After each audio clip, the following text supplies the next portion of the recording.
પાવાગઢમાં ઘણી બધી જૂની મસ્જિદો આવેલી છે. તેમાંની આ એક મસ્જિદ, આનું નામ શહેર કી મસ્જિદ. સુલતાન મહેમૂદ બેગડાએ 1458 થી 1511 સુધી ગુજરાત પર રાજ્ય કર્યું.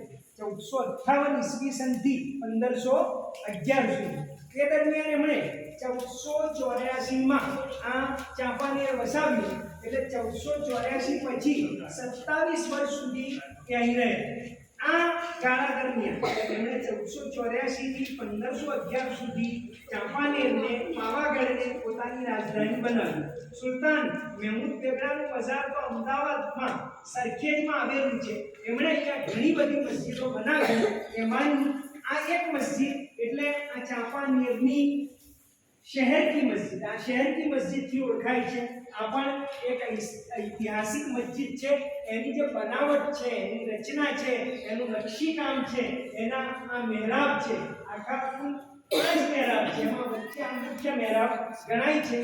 ઉપર મિનાર જે છે એ ઘણી બધી ઘણા માળનો બનેલો છે. મિનાર ઉપર બંને બાજુ મિનાર છે, એના ઉપર છેક સુધી જઈ શકાય એ પ્રકારના મિનાર હતા. આ પણ એક ઘણી બધી જૂની એટલે કે લગભગ 550 વર્ષની આસપાસ થયા. 1484 થી 1500 ની વચ્ચે આ બધી મસ્જિદો બનાવેલી છે. એટલે 1500 પહેલાની 15મી સદીના અંતમાં બનેલી. અત્યારે 21મી સદી ચાલે છે. તો લગભગ 550 થી 550 વર્ષ આ વિસ્તારને વસાવ્ય થયા. તે વખતે એમણે આનું નામ મોહમ્મદાબાદ રાખ્યું હતું.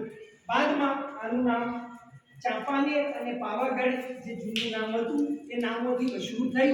સુલતાન મહેમૂદ બેગડાએ 2 ગઢ જીત્યા, જૂનાગઢ અને પાવાગઢ.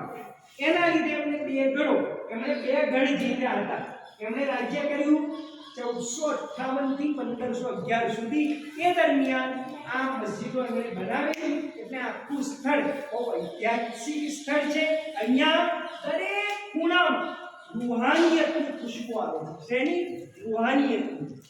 સુલતાન મહેમૂદ બેગડા અને ત્યાર પછી એમના પુત્ર સુલતાન મુઝફ્ફર અલી એ પણ અહીંયા જ રહ્યા. એમણે અહીંયા આ ઘણા બધા બાદમાં વિસ્તાર જે કર્યો એ સુલતાન મુઝફ્ફર અલીએ કર્યો. એ પણ બહુ એક સારા શાસક હતા. એમણે ગુજરાતનો ઘણો બધો વિકાસ કર્યો. એમણે આ મસ્જિદો બનાવડાવી હતી. એટલે આ જગ્યા એવી છે જ્યાં દરેક ખૂણે ઇતિહાસની ખુશ્બુ આવે છે, રૂહાનિયતની ખુશ્બુ આવે છે. અલ્લાહવાળાઓ ઘણા બધા અહીંયા રહી ચૂક્યા છે. એમની ખુશ્બુ આજે પણ આ સ્થળે મોજૂદ છે. તો એવી બહુ સારી ઐતિહાસિક રૂહાની ભૂમિ ઉપર આજે આપણે આવ્યા છીએ.